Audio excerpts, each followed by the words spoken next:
Hi friends, welcome back to my channel ladies fashion ಲೋಕ. ಇವತ್ತಿನ ಡಿಸೈನ್ನ ಹೇಗೆ ಮಾಡೋದು ಅಂತ ತೋರಿಸ್ತೀನಿ. ನೋಡಿ, ನಾನು 2 ಕಲರ್ ತಗೊಂಡಿದ್ದೀನಿ, ಪಿಂಕ್ ಕಲರ್ ಮತ್ತು ಗ್ರೀನ್ ಕಲರ್. ಎರಡನ್ನೂ 37 ತಗೊಂಡಿದ್ದೀನಿ. ನಿಮಗೆ ಎಷ್ಟು ಉದ್ದ ಬೇಕೋ ಅಷ್ಟು ಉದ್ದನ ತಗೊಳ್ಳಿ. ತುಂಬ ದೊಡ್ಡದಾಗಿನೂ ತಗೊಬೇಡಿ, ಒಂದು ಮೀಡಿಯಮಾಗಿ ತಗೊಳ್ಳಿ. ತುಂಬ ದೊಡ್ಡದು ತಗೊಂಡ್ರೆ ಎಳೆಯೋದು ತುಂಬ ಕಷ್ಟ ಆಗುತ್ತೆ. ಇವಾಗ ದೊಡ್ಡ ಕಣ್ಣಿರ ಸೂಜಿ ತಗೊಂಡು ನಾನು ಅದಕ್ಕೆ ಥ್ರೆಡ್ನ ಹಾಕ್ಕೊತಾ ಇದ್ದೀನಿ. ಸೊ ಗಮ್ ಹಾಕಿ ಅಚ್ಚಚ್ಚಿಗೆ ಅಂಟಿಸ್ಕೊಳ್ಳೋದ್ರಿಂದ ನೀಡಲ್ಗೆ ಈಸಿಯಾಗಿ ಪೋಣಿಸ್ಕೊಬೋದು. ಅದಕ್ಕೋಸ್ಕರ ಗಮ್ ಹಾಕ್ಕೊಬೇಕಷ್ಟೆ, ಥ್ರೆಡ್ ಆ ಕಡೆ ಈ ಕಡೆ ಅಲ್ಲಾಡಲ್ಲ ಅಂತ. ನೋಡಿ, ಸೂಜಿಗೆ ದಾರ ಹಾಕಿ 2 ಸಮ ಬರಬೇಕು, ಆ ರೀತಿ ಹಾಕ್ಕೊಳ್ಳಿ. ಇವಾಗ ಇಲ್ಲಿ 67 ಆಗುತ್ತೆ. 37ನ ನೀಡಲ್ಗೆ ಹಾಕಿ ಸಮ ಸಮ ಲೆವೆಲಿಗೆ ಹಾಕ್ಕೊಂಡಾಗ 67 ದಾರ ಆಗುತ್ತೆ. ಸೊ ಇದೇ ರೀತಿ ಇನ್ನೊಂದು ಕಲರ್ದು ಥ್ರೆಡ್ನ ಕೂಡ ಪೋಣಿಸ್ಕೊಳ್ಳಿ. ಇದನ್ನು ಕೂಡ ಸೂಜಿಗೆ ಹಾಕ್ಕೊಂಡು ಸಮವಾಗಿ ಮಾಡ್ಕೊಳ್ಳಿ. ಆವಾಗ 37 67 ಆಗುತ್ತೆ. ಸೊ ಇದೆರಡು ಥ್ರೆಡ್ನ ನಾವು ಬಟ್ಟೆಗೆ ಹಾಕಿ ಮತ್ತೆ 2 ಡಬಲ್ ಲೇಯರ್ ಮಾಡ್ಕೊಂಡಾಗ 60 60 127 ಆಗುತ್ತೆ. 2 ಕಲರಿಂದ 247 ಬರುತ್ತೆ ಒಂದೇ ಕುಚ್ಚಿಗೆ. ನೋಡಿ, 2 ಕಲರ್ದು ಥ್ರೆಡ್ಡು 67 ಆಗಿದೆ ಇವಾಗ. ಮತ್ತು ಒಂದು ಸ್ಮಾಲ್ ನೀಡಲ್ಗೆ ಜರಿ ಥ್ರೆಡ್ನ ಪೋಣಿಸ್ಕೊಳ್ಳೋಣ. ಇವಾಗ ಕುಚ್ಚು ಹಾಕೋದು ಹೇಗೆ ಅಂತ ನೋಡೋಣ ಬನ್ನಿ. ಮೊದಲಿಗೆ ನಿಮಗೆ ಯಾವುದು ಫಸ್ಟ್ ಕಲರ್ ಬೇಕೋ ಅದನ್ನು ಹಾಕ್ಕೊಳ್ಳಿ. ನಾನಿಲ್ಲಿ ಪಿಂಕ್ ಕಲರ್ ಹಾಕ್ಕೊತಾ ಇದ್ದೀನಿ. ಸೊ ಇದು 67 ಇದೆ. ಇದನ್ನು ಬಟ್ಟೆಗೆ ಹಾಕ್ಕೊಂಡು ಕೆಳಗಡೆಯಿಂದ ನೀಡಲಿಂದ ಚುಚ್ಕೊಬೇಕು. ನೋಡಿ, ಹೀಗೆ ಮೇಲ್ಗಡೆ ಎತ್ಕೊಳ್ಳಿ. ಇವಾಗ ಉಲ್ಟಾ ಮಾಡಿದಾಗ 127 ಆಗುತ್ತೆ ಈ ಒಂದು ಕಲರು. 67ನ ಉಲ್ಟಾ ಮಾಡಿದಾಗ 127 ಆಗುತ್ತೆ. ಸೊ ಇದನ್ನು ಹೀಗೆ ಟೈಟಾಗಿ ಇಟ್ಕೊಳ್ಳಿ. ಮತ್ತು ಇನ್ನೊಂದು ಕಲರ್ ತಗೊಳ್ಳಿ. ನೋಡಿ, ನಾನು ಗ್ರೀನ್ ಕಲರ್ ತಗೊಂಡಿದ್ದೀನಲ್ಲ, ಅದನ್ನು ಸೇಮ್ ಪಿಂಕ್ದು ಏನಿದೆ ಅದ್ರ ಪಕ್ಕದಲ್ಲೇ, ಗ್ಯಾಪ್ ಕೊಡಬಾರ್ದು, ಅದ್ರ ಪಕ್ಕದಲ್ಲೇ ಹಾಕ್ಕೊಬೇಕು. ನೋಡಿ, ಹೀಗೆ ಕೆಳಗಡೆಯಿಂದ ಹಾಕ್ಕೊತಾ ಇದ್ದೀನಿ. ಕೆಳಗಡೆಯಿಂದ ಹಾಕ್ಕೊಳ್ಳಿ. ಇದನ್ನು ಕೂಡ ಸೇಮ್ ಅದೇ ರೀತಿ ಫೋಲ್ಡ್ ಮಾಡ್ಕೊಳ್ಳಿ. ಇದ್ರದ್ದು ಕೂಡ 127 ಆಗುತ್ತೆ ಇವಾಗ. ಸೊ ಒಂದು ಕುಚ್ಚಿಗೆ ಟೋಟಲ್ 247 ಬರುತ್ತೆ ಥ್ರೆಡ್ಡು ಫೋಲ್ಡ್ ಮಾಡ್ಕೊಂಡ್ಮೇಲೆ. ಸೊ ಇಲ್ಲಿ ನಾವೇನು ಮಾಡಬೇಕಪ್ಪ ಅಂದರೆ ನೀಟಾಗಿ ಟೈಟಾಗಿ ಇಟ್ಕೊಬೇಕು. ಸೊ ಒಂದು ಕಲರ್ದು ಥ್ರೆಡ್ ಇದೆಯಲ್ಲ, ನೋಡಿ ನಾನು ಇಲ್ಲಿ ಗ್ರೀನ್ ಕಲರ್ ಥ್ರೆಡ್ ತಗೊತಾ ಇದ್ದೀನಿ. ಸೊ ನೀವು ಫಸ್ಟ್ ಟೈಮ್ ಮಾಡ್ತಾಯಿದ್ರೆ ಹಿಂದೆಗಡೆ ಸ್ವಲ್ಪ ಥ್ರೆಡ್ನ ಉದ್ದನೇ ಬಿಟ್ಕೊಳ್ಳಿ. ಸ್ವಲ್ಪ ಎಕ್ಸ್ಪೀರಿಯನ್ಸ್ ಇದೆ ಅಂದರೆ ಸ್ಮಾಲ್ ಸೈಜ್ ಬಿಟ್ಕೊಳ್ಳಿ. ನೋಡಿ, ಒಂದು ಕಲರ್ ಥ್ರೆಡ್ನ ಈ ರೀತಿ ಟೈಟಾಗಿ ಇಟ್ಕೊಳ್ಳಿ. ತುಂಬ ಲೂಸ್ ಬಿಟ್ಕೊಬೇಡಿ, ಲೂಸ್ ಬಿಟ್ಕೊಂಡ್ರೆ ಡಿಸೈನ್ ಚೆನ್ನಾಗಿ ಬರಲ್ಲ. ಟೈಟಾಗಿ ಇಟ್ಕೊಂಡು ಗ್ರೀನ್ ಕಲರ್ ಥ್ರೆಡ್ನ ಕೆಳಗಡೆಯಿಂದ ಮೇಲ್ಗಡೆಯಿಂದ ಲೆಫ್ಟಿಗೆ ಎತ್ಕೊಳ್ಳಿ. ಜಡೆ ಹೇಗೆ ಎಣಿತೀವಿ ಆ ರೀತಿ.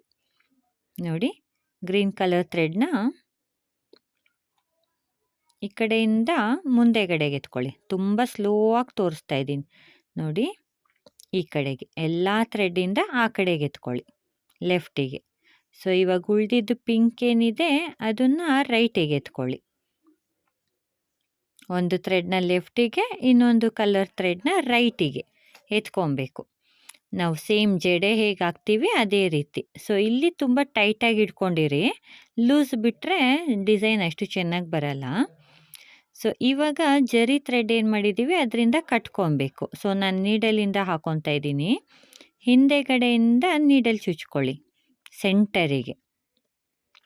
ಸೆಂಟರಿಗೆ ನೀಡಲ್ ಚುಚ್ಕೊಂಡು ಒಂದು ರೌಂಡ್ ಸುತ್ತಿ ಗಂಟು ಹಾಕ್ಕೊಳ್ಳಿ. ಹಿಂದೆಗಡೆ ಅದನ್ನು ಇಟ್ಕೊಳ್ಳಿ, ಬಿಚ್ಚೋಗೋ ಚಾನ್ಸಸ್ ಇರುತ್ತೆ. ಸೊ ಈ ರೀತಿ ಥ್ರೆಡ್ ಒಳಗಡೆಯಿಂದ ನೀಡಲ್ ತಂದು ಲಾಕ್ ಮಾಡ್ಕೊಳ್ಳಿ. ನೋಡಿ, ಲಾಕ್ ಆಯ್ತು ಇವಾಗ. ಸೊ ಇದೇ ರೀತಿ 3 ಸಾರಿ ಮಾಡ್ಕೊಳ್ಳಿ. ಒಂದು 5 ಸಾರಿ ಎಲ್ಲ ಮಾಡ್ಕೊಳಕ್ಕೆ ಹೋಗಬೇಡಿ, ಒಂದು 3 ಸಾರಿ ಸಾಕು. ಯಾಕಂದರೆ ನೆಕ್ಸ್ಟಲ್ಲಿ ಇದಕ್ಕೆ ನಾನು ಬೇರೆ ಡಿಸೈನ್ ಮಾಡ್ತೀನಿ, ಹಾಗಾಗಿ 3 ಸಾರಿ ನಾಟ್ ಹಾಕ್ಕೊಂಡ್ರೆ ಸಾಕು. ನೋಡಿ, ಹಿಂದೆಗಡೆಯಿಂದ ಒಳಗಡೆಗೆ ಹಾಕಿ ಕಟ್ ಮಾಡ್ಕೊಳ್ಳೋಣ ಥ್ರೆಡ್ನ. ಇವಾಗ ಟೈಟಾಗಿ ಕೂತಿರುತ್ತೆ ಜರಿ ಥ್ರೆಡ್ಡು. ನೋಡಿ ಎಷ್ಟು ಲೆಂತ್ ಬೇಕೋ ಅಷ್ಟು ಲೆಂತಿಗೆ ಅಳತೆ ಮಾಡಿ ಕಟ್ ಮಾಡ್ಕೊಳ್ಳಿ.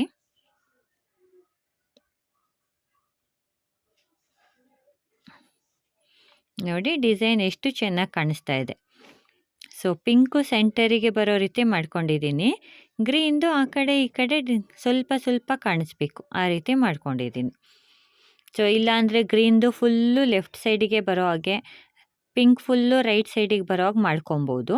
ಸೊ ಡಿಸೈನ್ ನಾವು ಹೇಗೆ ಬೇಕಂದ್ರೂ ಮಾಡ್ಕೊಬೋದು. ಅಲ್ಲೇ ಸ್ವಲ್ಪ ಲೈಟಾಗಿ ಚೇಂಜಸ್ ಆಗುತ್ತೆ ಅಷ್ಟೆ. ನೋಡಿ ಇವಾಗ ಇದಕ್ಕೆ 1 ಇಂಚಿಗಿನ್ನ ಸ್ವಲ್ಪ ಜಾಸ್ತಿ ಗ್ಯಾಪ್ ಕೊಡಬೇಕಾಗುತ್ತೆ. ನಾನು ನೋಡಿ 2 ಫಿಂಗರ್ ಇಟ್ಕೊತಾ ಇದ್ದೀನಿ. 2 ಫಿಂಗರ್ ಇಟ್ಕೊಂಡು ನೆಕ್ಸ್ಟ್ ಗ್ಯಾಪ್ ಏನಿದೆ ಅಲ್ಲಿಗೆ ನೀಡಲ್ ಹಾಕೊತೀನಿ. ನೋಡಿ ಫಸ್ಟು ಪಿಂಕ್ ಹಾಕ್ಕೊಂಡಿದ್ವಲ್ಲ, ಸೊ ಅದನ್ನೇ ಕಂಟಿನ್ಯೂ ಮಾಡಬೇಕು ನಾವು ಡಿಸೈನು. ಇಲ್ಲಾಂದರೆ ಅಷ್ಟು ಚೆನ್ನಾಗಿ ಕಾಣಿಸಲ್ಲ. ಒಂದು ಸಾರಿ ಪಿಂಕು ಒಂದು ಸಾರಿ ಗ್ರೀನು ಸ್ಟಾರ್ಟ್ ಮಾಡ್ಕೊಂಡು ಹೋದರೆ. ನೋಡಿ ಪಿಂಕ್ ಥ್ರೆಡ್ ನಾನು ಹಾಕ್ಕೊತಾ ಇದ್ದೀನಿ. ನಿಧಾನಕ್ಕೆ ತೋರಿಸ್ತಾ ಇದ್ದೀನಿ ನಾನು. ಸೊ ಬಿಗಿನರ್ಸ್ ಹಾಕೊಳ್ಳೋಕ್ಕೆ ತುಂಬ ಈಸಿ ಆಗಲಿ ಅಂತ ನೋಡಿ ಹೀಗೆ ಟೈಟಾಗಿ ಹಿಡ್ಕೊಳ್ಳಿ ಥ್ರೆಡ್ನ. ಉಲ್ಟಾ ಮಾಡಿಕೊಂಡು ಟೈಟಾಗಿ ಇಟ್ಕೊಳ್ಳಿ. ಎಷ್ಟು ಲೆಂತ್ ಬೇಕೋ ಅಷ್ಟು ಲೆಂತಿಗೆ ಇಟ್ಕೊಳ್ಳಿ. ಇಲ್ಲ ನಮಗೆ ಚಿಕ್ಕದ್ರಲ್ಲಿ ಆಗಲ್ಲ ಮಾಡೋಕ್ಕೆ ಅಂದರೆ ಸ್ವಲ್ಪ ಉದ್ದನೇ ಇಟ್ಕೊಳ್ಳಿ ಹಿಂದೆಗಡೆ ಥ್ರೆಡ್ನ. ನೋಡಿ ಅದ್ರ ಪಕ್ಕನೇ ಗ್ಯಾಪೇ ಕೊಡಬಾರ್ದು. ಸೊ ಕುಚ್ಚು ಒಂದೇ ಕುಚ್ಚು ಅನ್ನೋ ರೀತಿ ಕಾಣಿಸ್ಬೇಕಲ್ಲ, ಹಾಗಾಗಿ ಗ್ಯಾಪ್ ಕೊಡಬಾರ್ದು. ಗ್ಯಾಪ್ ಏನಾದರೂ ಕೊಟ್ಟರೆ ಅದೇ ಬೇರೆ ಇದೇ ಬೇರೆ ಕುಚ್ಚು ಆ ರೀತಿ ಕಾಣಿಸುತ್ತೆ, ಚೆನ್ನಾಗಿ ಕಾಣಿಸಲ್ಲ. ಇನ್ನೊಂದು ಕಲರ್ ಥ್ರೆಡ್ನ ಕೂಡ ಸೇಮ್ ಅಷ್ಟೇ ಡಿಸ್ಟೆನ್ಸಲ್ಲಿ ಇಟ್ಕೊಳ್ಳಿ. ಬೇಕಂದರೆ ಸ್ವಲ್ಪ ಉದ್ದ ಎಳ್ಕೊಳ್ಳಿ, ಏನು ಪ್ರಾಬ್ಲಮ್ ಇಲ್ಲ. ಎಕ್ಸ್ಟ್ರಾ ಅಂದರೆ ಥ್ರೆಡ್ ಸ್ವಲ್ಪ ಕಟ್ಟಾಗುತ್ತೆ ಅಷ್ಟೇ. ಸೊ ನಮಗೆ ಹಾಕ್ಕೊಳ್ಳಿಕ್ಕೆ ಸ್ವಲ್ಪ ಈಸಿ ಅನಿಸುತ್ತೆ. ಫುಲ್ಲು ಟೈಟ್ ಮಾಡ್ಕೊಳ್ಳಿ. ಒಂದು ಕಲರ್ ಥ್ರೆಡ್ನ ರೈಟಿಂದ ಲೆಫ್ಟಿಗೆ ಹಾಕ್ಕೊಳ್ಳಿ. ನೋಡಿ ಹೀಗೆ ಟೈಟಾಗಿ. ಸೊ ಇಟ್ಕೊಬೇಕಾದ್ರೆ ಹುಷಾರಾಗಿ ಇಟ್ಕೊಬೇಕು. ಆ ಥ್ರೆಡ್ಡು ಈ ಥ್ರೆಡ್ಡು ಎಲ್ಲ ಮಿಕ್ಸ್ ಆಗಬಾರ್ದು. 2 ಕಲರ್ ಥ್ರೆಡ್ಡು ಸೆಪ್ರೇಟ್ ಇರೋ ಹಾಗೆ ನಾವು ನೋಡ್ಕೊಬೇಕು. ಇವಾಗ ನೋಡಿ ಪಿಂಕ್ ಕಲರ್ ಥ್ರೆಡ್ ಏನಿದೆ ಅದನ್ನು ಲೆಫ್ಟಿಂದ ರೈಟಿಗೆ ಹಾಕ್ಕೊತಾ ಇದ್ದೀನಿ. ಇಲ್ಲಿ ಟೈಟಾಗಿ ಹಿಡ್ಕೊಳ್ಳಿ, ತುಂಬ ಲೂಸ್ ಬಿಡಬೇಡಿ. ಮತ್ತು ಜರಿ ಥ್ರೆಡ್ ತಗೊಳ್ಳಿ. ಜರಿ ಥ್ರೆಡ್ನ ಹಿಂದೆ ಸೆಂಟರಿಗೆ ಹಾಕ್ಕೊತಾ ಇದ್ದೀನಿ ನೀಡಲಿಂದ. ನೋಡಿ ಈ ರೀತಿ ಸೆಂಟರಿಗೆ ಹಾಕ್ಕೊಳ್ಳಿ. ಸೊ ಹಿಂದೆಗಡೆ ಸ್ವಲ್ಪ ಉದ್ದಕ್ಕಿರಬೇಕಾದ್ರೇ ಸೇಮ್ ಸಿಲ್ಕ್ ಥ್ರೆಡ್ ಏನು ಇಟ್ಕೊಂಡಿದ್ದೀವಿ ಅದ್ರ ಜೊತೆಗೆ ಇಟ್ಕೊಂಡು ಒಂದು ಸಾರಿ ರೌಂಡ್ ಸುತ್ತಿ ಹಿಂದೆ ಇರೋ ಸ್ವಲ್ಪ ಥ್ರೆಡ್ಡಿಗೆ ಲಾಕ್ ಮಾಡ್ಕೊಳ್ಳಿ. ನೋಡಿ ಇದೇ ರೀತಿ 3 ಸಾರಿ ನೀವು ಲಾಕ್ ಮಾಡ್ಕೊಳ್ಳಿ. ರೌಂಡ್ ಹಾಕಿ ಮತ್ತೆ ಆ ಥ್ರೆಡ್ ಒಳಗಡೆಯಿಂದ ನೀಡಲ್ ತಂದು ಲಾಕ್ ಮಾಡ್ಕೊಳ್ಳಿ. ಸೊ ಈ ಕುಚ್ಚಿಗೆ ನೀವು ಜಾಸ್ತಿ ಜರಿ ಥ್ರೆಡ್ಡಿಂದ 5 ಸಾರಿ ಏನು ಲಾಕ್ ಮಾಡ್ಕೊಳ್ಳೋ ನೆಸೆಸಿಟಿ ಇರಲ್ಲ, 3 ಸಾರಿ ಸಾಕು. ಯಾಕೆ ಅಂತ ನಾನು ಕೊನೆಯಲ್ಲಿ ಹೇಳ್ತೀನಿ. ನೋಡಿ ಈ ರೀತಿ ಲಾಸ್ಟಲ್ಲಿ ಜರಿ ಥ್ರೆಡ್ ಒಳಗಡೆಯಿಂದ ಜರಿ ಥ್ರೆಡ್ನ ತಂದು ಎಷ್ಟು ಉದ್ದ ಬೇಕೋ ಅಷ್ಟು ಉದ್ದಕ್ಕೆ ಅಳತೆ ಮಾಡಿ ಕಟ್ ಮಾಡ್ಕೊಳ್ಳಿ. ಸೊ ಈ ಕುಚ್ಚು ತುಂಬ ಉದ್ದ ಬಿಟ್ರೂ ಚೆನ್ನಾಗಿ ಕಾಣಿಸುತ್ತೆ, ಶಾರ್ಟ್ ಮಾಡಿದ್ರೂ ಚೆನ್ನಾಗಿ ಕಾಣಿಸುತ್ತೆ. ನಿಮಗೆ ಎಷ್ಟು ಲೆಂತ್ ಬೇಕೋ ಅಷ್ಟು ಲೆಂತ್ ನೋಡಿ ಕಟ್ ಮಾಡ್ಕೊಳ್ಳಿ. ನೋಡಿ ಎಷ್ಟು ನೀಟಾಗಿ ಕಾಣಿಸ್ತಾ ಇದೆ. ಆ ಕಡೆ ಈ ಕಡೆ ಗ್ರೀನ್ ಕಲರು, ಸೆಂಟ್ರಲ್ಲಿ ಪಿಂಕ್ ಕಲರು. ಕುಚ್ಚು ನೋಡೋಕ್ಕೇ ತುಂಬ ಚೆನ್ನಾಗಿ ಅಂತ ಅನಿಸುತ್ತೆ. ನೋಡಿ ಮತ್ತೆ 2 ಫಿಂಗರ್ ಗ್ಯಾಪ್ ಇಟ್ಕೊಳ್ಳಿ. ಅದೇ ರೀತಿ ಇವಾಗ 2 ಏನು ತೋರಿಸಿದ್ದೀನಿ ಅದೇ ಪ್ರೊಸೆಸಲ್ಲಿ ನೀವು ಫುಲ್ಲು ಮಾಡ್ಕೊಂಡು ಹೋಗಿ. ಕಾಂಬಿನೇಷನಲ್ಲಿ ಹಾಕಿದಾಗ ಈ ಡಿಸೈನು ನೋಡೋಕ್ಕೆ ತುಂಬ ಅಂದರೆ ತುಂಬಾ ಚೆನ್ನಾಗಿ ಕಾಣಿಸುತ್ತೆ. ನೀವು ಬೇಕಂದರೆ ಒಂದು ಸಾರಿ ಸೀರೆಗೆ ಟ್ರೈ ಮಾಡಿ ನೋಡಿ, ನಿಮಗೆ ಗೊತ್ತಾಗುತ್ತೆ ಎಷ್ಟು ಚೆನ್ನಾಗಿ ಕಾಣಿಸುತ್ತೆ ಅಂತ. ನಾನಿಲ್ಲಿ ವೈಟ್ ಬಟ್ಟೆ ಮೇಲೆ ಮಾಡ್ತಾಯಿದ್ದೀನಿ. ಸೊ ನಿಮಗೆ ಚೆನ್ನಾಗಿ ಕಾಣಿಸುತ್ತೋ ಇಲ್ವೋ ನನಗೆ ಗೊತ್ತಿಲ್ಲ, ಬಟ್ ನೋಡೋಕ್ಕೆ ಮಾತ್ರ ಡಿಸೈನ್ ತುಂಬ ಅಂದರೆ ತುಂಬಾ ಚೆನ್ನಾಗಿ ಕಾಣಿಸುತ್ತೆ. ನೋಡಿ ಪೂರ್ತಿ ಕಂಪ್ಲೀಟ್ ಆದಮೇಲೆ ಈ ರೀತಿ ಕಾಣಿಸುತ್ತೆ. ನೋಡಿ ನಾನಿಲ್ಲಿ 6 ಕುಚ್ಚು ಹಾಕಿ ಅಲ್ಲಿಗೆ ಸ್ಟಾಪ್ ಮಾಡಿದ್ದೀನಿ. ನೋಡಿ ಎಷ್ಟು ಚೆನ್ನಾಗಿ ಕಾಣಿಸ್ತಾ ಇದೆ 2 ಕಾಂಬಿನೇಷನಲ್ಲಿ. ಸೊ ನಾರ್ಮಲಾಗಿ ಬೇಬಿ ಕುಚ್ಚೆಲ್ಲ ಇವಾಗ ಓಲ್ಡ್ ಆಯಿತು. ಇದಂದರೆ ಸ್ವಲ್ಪ ಡಿಸೈನ್ ಚೆನ್ನಾಗಿ ಕಾಣಿಸುತ್ತೆ. ಇದು ಬೇಬಿ ಕುಚ್ಚೆ, ಆದರೆ ನೋಡೋಕ್ಕೆ ಸ್ವಲ್ಪ ಲುಕ್ಕಾಗಿ ಕಾಣಿಸುತ್ತೆ. ಇದಕ್ಕೆ ಇವಾಗ ನಾನು ಏನು ಮಾಡ್ತೀನಿ ಅಂದರೆ ಸ್ಟೋನ್ ಚೈನ್ ತಗೊಂಡಿದ್ದೀನಿ. ನೋಡಿ ಸ್ಟೋನ್ ಚೈನ್ನ 7 ಸ್ಟೋನ್ಗಳಿಗೆ ಕಟ್ ಮಾಡ್ಕೊತೀನಿ ನಾನು. ಇಷ್ಟುದ್ದು ಕಟ್ ಮಾಡ್ಕೊಂಡಿದ್ದೀನಿ. ಸೊ ಇದೇನು ಮಾಡಬೇಕಂದ್ರೆ ಜರಿ ಥ್ರೆಡ್ ಏನು ಹಾಕಿದ್ದೀವಿ ಅದ್ರ ಸುತ್ತ ನಾವು ಗಮ್ ಹಾಕಿ ಅಂಟಿಸ್ಬೇಕು. ನೋಡಿ ಫ್ಯಾಬ್ರಿಕ್ ಗ್ಲೂ ತಗೊತಾ ಇದ್ದೀನಿ. ಇದು ಹಾಕಿದ್ರೇ ನೀಟಾಗಿ ಅಂಟ್ಕೊಳ್ಳುತ್ತೆ. ಇಲ್ಲ ಫೆವಿಕಾಲ್ ಬೇಕಂದ್ರೂ ನೀವು ಯೂಸ್ ಮಾಡ್ಕೊಬೋದು, ಫ್ಯಾಬ್ರಿಕ್ ಗ್ಲೂ ಇಲ್ಲ ಅಂದರೆ. ನೋಡಿ ಜರಿ ಏನು ಹಾಕಿದ್ದೀವಿ ಅದ್ರ ಮೇಲೆ ನೀಟಾಗಿ ಗಮ್ ಹಾಕ್ಕೊಳ್ಳಿ. ಹೀಗೆ ಕುಚ್ಚಿನ ಸುತ್ತ ಜರಿ ಥ್ರೆಡ್ ಏನಿದೆ ಅದೇ ರೀತಿ ಕುಚ್ಚದು ಸುತ್ತ ನಾವು ಗಮ್ ಹಾಕ್ಕೊಬೇಕು. ಏಕೆಂದರೆ ಸ್ಟೋನ್ ಚೈನ್ನ ನಾವು ರೌಂಡಾಗಿ ಅಂಟಿಸ್ಬೇಕು. ಸೊ ಹಾಗಾಗಿ ಸುತ್ತ ಗಮ್ ಹಾಕ್ಕೊಳ್ಳಿ. ಇದೇ ರೀತಿ ಎಲ್ಲ ಕುಚ್ಚುಗಳಿಗೂ ಹಾಕ್ಕೊಬೇಕು. ಸೊ ಡಿಸೈನ್ ಇಷ್ಟೇ ಸಾಕು ಅನ್ನೋರು ಇಷ್ಟಕ್ಕೆ ಬಿಟ್ಕೊಬೋದು. ಇಲ್ಲ ಇನ್ನು ಸ್ವಲ್ಪ ಗ್ರ್ಯಾಂಡ್ ಲುಕ್ ಕೊಡಲಿ ಅಂದರೆ ನೋಡಿ ಈ ರೀತಿ ಸ್ಟೋನ್ ಚೈನ್ ಅಂಟಿಸ್ಕೊಳ್ಳಿ. ನಾನಿಲ್ಲಿ 7 ಸ್ಟೋನ್ಗಳಿರೋದು ಕಟ್ ಮಾಡ್ಕೊಂಡಿದ್ದೀನಿ. ಸೊ ನಿಮಗೆ ನೀವು ಗಂಟು ಹಾಕಿರೋ ನೀರಕ್ಕೆ ಎಷ್ಟು ಸ್ಟೋನ್ ಇರೋ ಸ್ಟೋನ್ ಚೈನ್ ಬೇಕಾಗುತ್ತೆ ಅಷ್ಟು ಅಳತೆಗೆ ನೀವು ಕಟ್ ಮಾಡ್ಕೊಳ್ಳಿ. ನೋಡಿ ನಂದು ಕರೆಕ್ಟಾಗಿ ಫಿಲ್ ಆಗಿದೆ 7 ಸ್ಟೋನ್ ಚೈನು. ಸೊ ಇದನ್ನ ನೀಟಾಗಿ ಅಂಟಿಸ್ಕೊಳ್ಳಿ. ಎಲ್ಲೂ ಏರುಪೇರು ಆಗ್ದಂಗೆ ಒಂದೇ ರೌಂಡ್ ಬರಬೇಕು, ಆ ರೀತಿ ಅಂಟಿಸ್ಕೊಳ್ಳಿ. ಇದೇ ರೀತಿ ನೀವು ಎಲ್ಲ ಕುಚ್ಚುಗಳ ಮೇಲೇನೂ ಗಮ್ ಹಾಕ್ಕೊಳ್ಳಿ ಮತ್ತು ಸ್ಟೋನ್ ಚೈನ್ ಏನಿದೆ ಅದನ್ನು ಅಂಟಿಸ್ಕೊಬೇಕು. ನೋಡಿ ಸ್ಟೋನ್ ಚೈನ್ ಅಂಟಿಸಾದ್ಮೇಲೆ ಈ ರೀತಿ ಕಾಣಿಸುತ್ತೆ. ಇದು 3ಕ್ಕೆ ನೋಡಿ ನಾನು ಸ್ಟೋನ್ ಚೈನ್ ಏನೂ ಹಚ್ಚಿಲ್ಲ. ಯಾಕಂದರೆ ನಿಮಗೆ ಡಿಫ್ರೆನ್ಸ್ ಗೊತ್ತಾಗಲಿ ಅನ್ನೋ ಕಾರಣಕ್ಕೆ ನಾನು 3ಕ್ಕೆ ಮಾತ್ರ ಸ್ಟೋನ್ ಚೈನ್ ಹಚ್ಚಿದ್ದೀನಿ. ಸೊ ಸ್ಟೋನ್ ಚೈನ್ ಹಚ್ಚಿದರೆ ಯಾವ ರೀತಿ ಕಾಣಿಸುತ್ತೆ, ಹಚ್ಚಿಲ್ಲ ಅಂದರೆ ಯಾವ ರೀತಿ ಕಾಣಿಸುತ್ತೆ.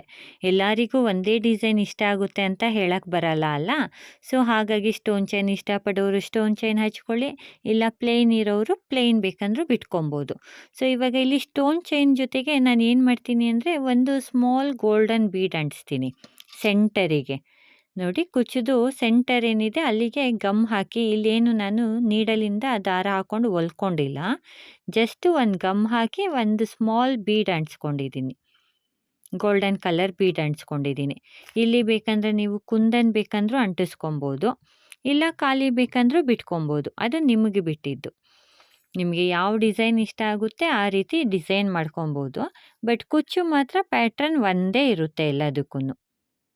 ನೋಡಿ ನೋಡೋಕ್ಕೆ ಎಷ್ಟು ಚೆನ್ನಾಗಿ ಕಾಣಿಸುತ್ತೆ. ಈ ವಿಡಿಯೋಸ್ ನಿಮಗೆ ಇಷ್ಟ ಆದರೆ ಒಂದು ಲೈಕ್ ಕೊಟ್ಟು ಸಪೋರ್ಟ್ ಮಾಡಿ ಫ್ರೆಂಡ್ಸ್. ಹಾಗೆ ನನ್ನ ಚಾನೆಲ್ನ ಸಬ್ಸ್ಕ್ರೈಬ್ ಮಾಡದೆ ನೋಡ್ತಾ ಇರೋರು ದಯವಿಟ್ಟು ಸಬ್ಸ್ಕ್ರೈಬ್ ಮಾಡ್ಕೊಂಡು ನೋಡಿ. ಮತ್ತು ನನ್ನ ಎಲ್ಲ ವೀಡಿಯೋಸ್ನ ನೋಟಿಫಿಕೇಷನ್ಗಾಗಿ ಬೆಲ್ ಐಕಾನ್ನ ಪ್ರೆಸ್ ಮಾಡೋದನ್ನ ಮರಿಬೇಡಿ. ಸೊ ನಿಮಗೆ ಬೇರೆ ಯಾವುದೇ ರೀತಿ ಡಿಸೈನ್ ಬೇಕು ಅಂದ್ರೂ ನನಗೆ ಮೆಸೇಜ್ ಮಾಡಿ, ನಾನು ಅದೇ ರೀತಿ ಡಿಸೈನ್ನ ಅಪ್ಲೋಡ್ ಮಾಡ್ತೀನಿ. ಸೊ ಮುಂದಿನ ವಿಡಿಯೋನಲ್ಲಿ ಮತ್ತೆ ಸಿಗೋಣ. ಅಲ್ಲಿವರೆಗೂ ಟೇಕ್ ಕೇರ್ ಫ್ರೆಂಡ್ಸ್. ಬಾಯ್ ಬಾಯ್.